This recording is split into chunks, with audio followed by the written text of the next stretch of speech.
முன்னிட்டு நடைபெற இருக்கக்கூடிய கண்டன ஆர்ப்பாட்டத்திற்கு தங்களுடைய கண்டன உரையை வழங்குவதற்காக வந்திருக்கக்கூடிய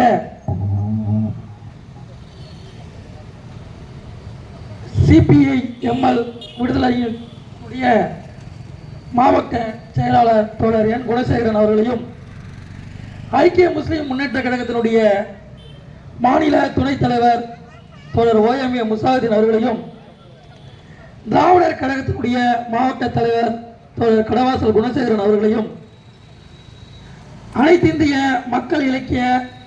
மக்கள் கலை இலக்கிய மன்றத்தினுடைய மாநில செயலாளர் தோழர் டி குணசேகரன் அவர்களையும் மக்கள் அதிகார கழகத்தினுடைய பொறுப்பாளர் தோழர் இ ஸ்டாலின் அவர்களையும் தந்தை பெரியார் திராவிட கழகத்தினுடைய டெல்டா மண்டல செயலாளர் தோழர் பாவா பெரியார் செல்வம் அவர்களையும் இடங்களின் இறையாண்மைக்கான இளைஞர் மாணவர் எழுச்சி இயக்கத்தினுடைய மாவட்ட அமைப்பாளர் தோழர் இரா திலீபன் அவர்களையும் ஏகாதிபத்திய எதிர்ப்பு இயக்கத்தினுடைய மாவட்ட செயலாளர் தோழர் ராமு செந்தில் அவர்களையும் பல்வேறு இயக்கங்களினுடைய முன்னணியாளர்களையும் இந்த ஆர்ப்பாட்டத்தில் கலந்து கொண்டிருக்கக்கூடிய பல பொறுப்பாளர்களையும் பல்வேறு கிராமங்களிலிருந்து வந்திருக்கக்கூடிய தோழர்களையும் சகோதரர்களையும் இந்த ஆர்ப்பாட்டத்திற்கு வருக வருக என அநீதிக்கு எதிரான மக்கள் கூட்டமைப்பின் சார்பாக வரவேற்கின்றேன். இந்த ஆர்ப்பாட்டத்தினுடைய தலைவர் என்ற பொறுப்பில் என்னுடைய ஒரு சில கருத்துக்களை மிக சுருக்கமாக எடுத்துரைத்து இந்த ஆர்ப்பாட்டத்தினுடைய ஒரு நோக்க உரையாக முன்வைத்து விடைபெற விரும்புகிறேன். கவியினுடைய ஆணவ படுகொலை, இந்த ஆணவ படுகொலை என்பது பலரும் செய்தியினூடாகவும் சமூக ஊடகத்தின் வாயிலாக தெரிந்திருக்கக்கூடும். இந்த கவியினுடைய ஆணவ படுகொலை என்பது மட்டுமே இன்று நடந்திருக்கிறது என்று நாம் முடிவெடுக்க முடியாது. கவினுக்கு முன்பாக பலரும் சாதி ஆதிக்கத்தினுடைய காரணத்தினாலோ படுகொலை செய்யப்பட்டிருக்கிறார்கள். இந்த அளவில் இன்றைக்கும் ஒரு சாதி ஆணவ படுகொலையானது நடந்து கொண்டுதான் இருக்கிறது. குறிப்பாக இந்த கவின் என்பவர் யார்? தூத்துக்குடி மாவட்டத்தை சார்ந்த ஒரு ஐடி ஊழியர். இவருடைய காதலுக்கு எதிர்ப்பு தெரிவித்து அவர் படுகொலை செய்யப்பட்டதை நாம் அறிவோம். சாதி படுகொலையும்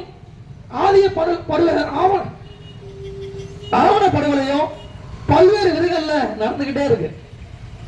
ஏதோ குறிப்பிட்ட ஒரு மாற்று சாதியினுடைய திருமணத்திலோ அதுல மட்டுமே இன்னைக்கு படுகொலைகள் நிகழ்வது மட்டும் இல்லை, உற்சாகத்துக்குள்ள வர்க்கங்கள் ரீதியான வேறுபாடுகளையும் உயர்வு தாழ்வுகள்ல இவன் பணக்கார இவன் ஏழைங்கிற காரணத்தினாலும் இன்னைக்கு படுகொலையானது தொடர்ச்சியாக நடந்து கொண்டுதான் இருக்குது.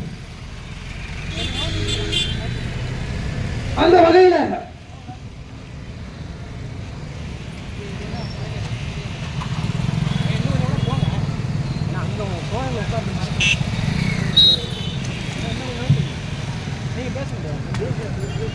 எத்தனையோ படுகொலைகள்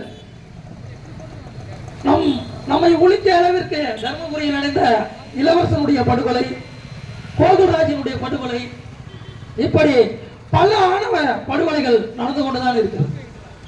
இதற்கு மிகவும் அடிப்படைய காரணமாக இருக்கக்கூடிய மிகப்பெரிய காரணம் சாதிய கட்டுமானம். இந்த சாதிய கட்டுமானமானது இந்த படுகொலைக்கு மிகப்பெரிய ஒரு காரணமாக இருக்கிறது. இந்த சாதிய கட்டமைப்பிலிருந்து இந்த மக்கள் விடுபடுவதற்காக பல்வேறு சட்டங்கள் இயற்றப்பட்டாலும், குறிப்பா SC/ST சட்டங்கள் இருக்கலாம், இல்லை குழந்தைகள் பாதுகாப்பு சட்டம், மகளிருடைய பாதுகாப்பு சட்டம், இப்படி பலதரப்பட்ட சட்டங்கள் இருந்தாலும் இந்த சட்டத்தின் வாயிலாக இன்றைக்கு பாதுகாப்பு அவர்களுக்கு கிடைக்கிறது என்றால் கிடைக்க போகல. அப்ப இந்த ஆர்ப்பாட்டத்தினுடைய நோக்கமாக நாம் என்ன குறிப்பிடுகிறோம் என்றால், தனிச்சட்டம், சாதி ஆணவ படுகொலைக்கு எதிராக ஒரு தனிச்சட்டம் இயற்ற வேண்டும் என்பதை முன்வைத்து இந்த ஆர்ப்பாட்டத்தை நாம் நடத்துகிறோம். ஏன் இந்த ஆர்ப்பாட்டத்தை நாம் நடத்துகிறோம் என்றால், இருக்கக்கூடிய அதாவது ஒரு ஆணும் பெண்ணும் காதலிப்பது என்பது அவர்கள் உரிமை. இந்த சமூகத்தில் காதல் என்பதை வெறுமனைய சாதி கட்டமைப்பை மட்டும் வைத்துக் கொண்டு ஆணவத்தின் அடிப்படையில் மட்டுமே நாம் எதிர்கொண்டு இருக்கிறோம்.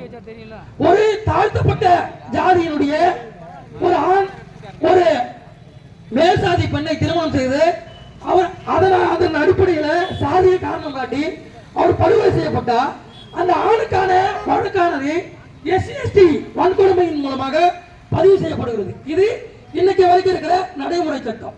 ஆனா அந்த பெண் ஒரு மேல்குடியில் இருக்கக்கூடிய உயர்சாதியில் இருக்கக்கூடிய பெண்ணினுடைய படுகொலைக்கு பாதுகாப்பு, அவர்கள் படுகொலை செய்யப்பட்டதற்கு அவர்களை பாதுகாப்பதற்கும் இதுவரையும் முறையான சட்ட வரையறைகள் செய்யப்படல அப்படின்றது இன்றைய வரைக்கும் இருக்கக்கூடிய சட்டத்தினுடைய குறைபாடு.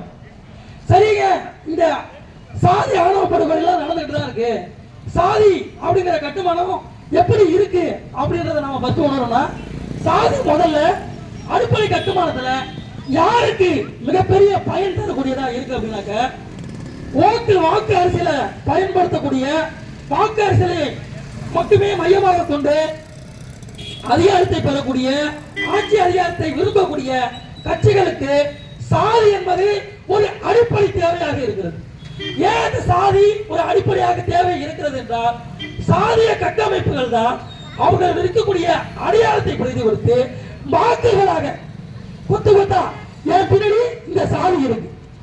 சாதி சங்கங்கள் ஒரு தாழ்த்தப்பட்ட ஒடுக்கப்பட்ட சமூகத்தில் நசுக்கப்பட்ட ஒரு சமூகம் தனக்கான சங்கங்களை ஏற்படுத்துகிறது என்றால் தனக்கான உரிமைகளை கோரி அந்த உரிமைகளை இந்த சங்கத்தின் வாயிலாக பெற்று தன்னுடைய சமூகத்தினுடைய மாற்றத்திற்காக சங்கங்கள் அமைக்கப்பட்டன. ஆனா இன்றைக்கு இயங்குகிற சங்கங்கள் எப்படி இருக்கிறது என்றால், நான் ஒரு சங்க தலைவன் என்றால் எனக்கு பின்னாடி நான் ஒரு சாதி சங்க தலைவர், எனக்கு பின்னாடி இத்தனை வாக்குகள் இருக்கிறது. வேளாளராக இருக்கலாம், நாடாரா இருக்கலாம், முக்குளத்தாரா இருக்கலாம். நான் முக்குளத்தார் சங்கம், எனக்கு பின்னாடி இவ்வளவு வாக்கு வங்கி இருக்கு, இவ்வளவு சாதிகள் இருக்கு அப்படின்னா, இந்த சாதிகளும் இந்த இருக்கக்கூடிய அந்த சாதி அங்கத்தினரும் யாராக பார்க்கப்படுகிறார்கள் என்றால் வாக்கு வங்கி, ஒரு தலைக்கு ஒரு ஓட்டு. அப்ப அந்த ஓட்டு அரசனுடைய அவருடைய பயன்பாடாக மட்டுமே இன்றைக்கும் ஆட்சி செய்து கொண்டிருக்கிற எந்த அரசாக இருந்தாலும் சரி, அது திமுக அரசாக இருந்தாலும் சரி, அதிமுக அரசாக இருந்தாலும் சரி, வாக்கு வங்கிகளாக சாதிகளை அதனுடைய அடையாளங்களை பயன்படுத்தி அதனுடைய தலைவர்கள் இருக்காங்கல்ல அவர்களை இன்றாலும் ஊக்குவிச்சுட்டு இருக்காங்க. எதற்காகனா தங்களுடைய வாக்குகளையும் தங்களுடைய அரசியல் இருப்புகளை அவர்கள் பயன்படுத்திக் கொள்ள வேண்டும் என்பதற்காகவே இன்றளவிலும் சாதி சங்கங்களை வளர்த்திருப்பதிலே மறைமுகமான அரசியலுடைய ஆட்சி பீடத்தில் இருக்கக்கூடிய அரசியல்வாதிகள் மறைமுகமாக பயன்படுத்திக் கொண்டுதான் இருக்கிறார். சரி, அது அவங்க பயன்படுத்திட்டு இருக்கிறாங்க. ஒரு சாதி சங்கத்தில் இருக்கக்கூடிய உறுப்பினர்கள் யாராக இருக்கிறார்கள் அப்படின்னா, தன்னுடைய சங்க ஒரு தலைவர் வந்து இருக்கிறார் அப்படின்னா, அந்த சங்கம் பல சாதி சங்கங்கள் உருவாயிருக்கு.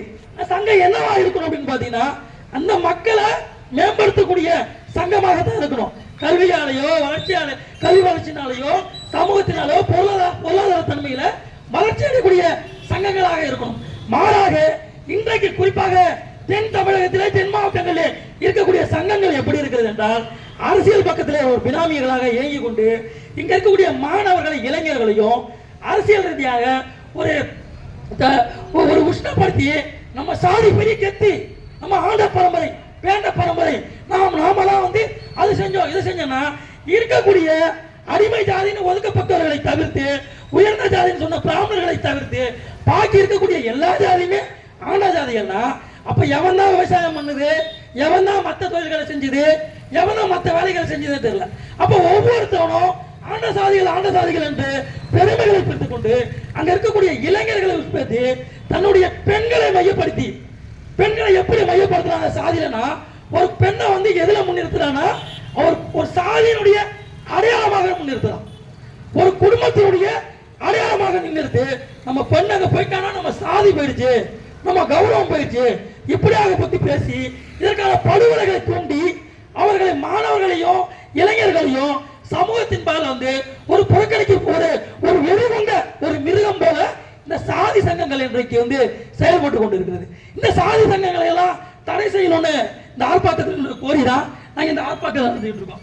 அதோட பாத்தீங்கன்னா இந்த தனி சட்டம் இயற்றது இருக்குல்ல, முன்மலைப்பட்ட சங்கர்ல இருந்து கிட்டத்தட்ட 2018ஆம் ஆண்டு நீதிமன்றம் இந்த வழக்குகளாம் மேற்கோள் காட்டி ஒரு தீர்ப்புகளை வழங்கிட்டு இருக்கு. என்ன தீர்ப்புனா 20 வரையறைகள் கொடுத்திருக்கு. என்ன வரையறைனா சாதி திருமணம் செய்து கொண்டவர்களை மாவட்ட அதிகாரிகள் முன்னிலையில உரிய பாதுகாப்பு வழங்கப்படணும், அவருடைய பாதுகாப்பு உத்தரவாதப்படுத்தணும், அவர்களுக்கு தேவையான அடிப்படை வசதிகள் செஞ்சு கொடுக்கணும். இப்படியாகப்பட்ட பல விஷயங்களை இன்னைக்கு நீதிமன்றமோ 20 வழிகாட்டல் முறைகள்ல பல்வேறு ஆணவ கொலையுடைய வழக்குகள் அடிப்படையில் கொடுத்திருக்குது. ஆனா இதெல்லாம் இன்னைக்கு சட்டமாக்கப்படுதுன்னா வெறுமனையே அவருடைய அரசியல் லாபத்திற்காகவே இதை இந்த ஆணவ படுகொலைகளை திட்டமிட்டு இந்த ஆட்சி அதிகாரத்தில் இருக்கக்கூடியவர்கள் பயன்படுத்திக் கொண்டிருக்கிறார்கள் என்று கூறிக்கொண்டு நான் ரொம்ப விரிவா தலைமையில நான் இருக்கங்கிறதுக்காக விரிவா பேச முடியாத ஒரு காரணத்தினால இந்த நோக்கத்துடைய இன்னும் ஒரு விஷயத்தை மட்டும் சொல்லிக்கிறோம். அதோட இந்த ஆர்ப்பாட்டத்தினுடைய இன்னொரு கருத்தாக சென்னையில தொடர்ச்சியாக போராடி கொண்டிருக்கக்கூடிய துப்புரவு தொழிலாளர் ரொம்ப அடிப்படையான விஷயம். அவங்க கேட்கறது நம்மளுடைய சுத்தத்திற்காக. அது சென்னையில மட்டும் இல்ல, தமிழ்நாட்டுடைய பல்வேறு பகுதிகளில் இன்னைக்கும் போராடி கொண்டிருக்கக்கூடிய துப்புரவு பணியாளருடைய ரொம்ப அடிப்படையான ஊதியம் குறைஞ்சபட்சம் 500-600 தான். அந்த ஊதிய நிரந்தரம் இல்ல, பணி நிரந்தரம் இல்லாம இன்னும் பல பேர் அவர்கள் இருந்திருக்காங்க. இதோட படுகொலை அதாவது கழிவறை மரணங்களாக இருந்திருக்க தோழர்களுக்கு எந்தவித இழப்பீடுகளும் எதுவுமே இல்லாம இன்ன வரைக்கும் போராடிட்டு இருக்காங்க. அவங்க போராட்டத்தை ஆதரிப்போம் என்று கூறிக்கொண்டு நேரத்தின் அருமை கருதி தந்த வாய்ப்புக்கு நன்றி வராது. ஏகாதிபத்திய எதிர்ப்பு இயக்கத்தினுடைய மாவட்ட செயலாளர் ராமு செந்தில் அவர்களை கண்டன உரையாற்ற அழைக்கிறேன்.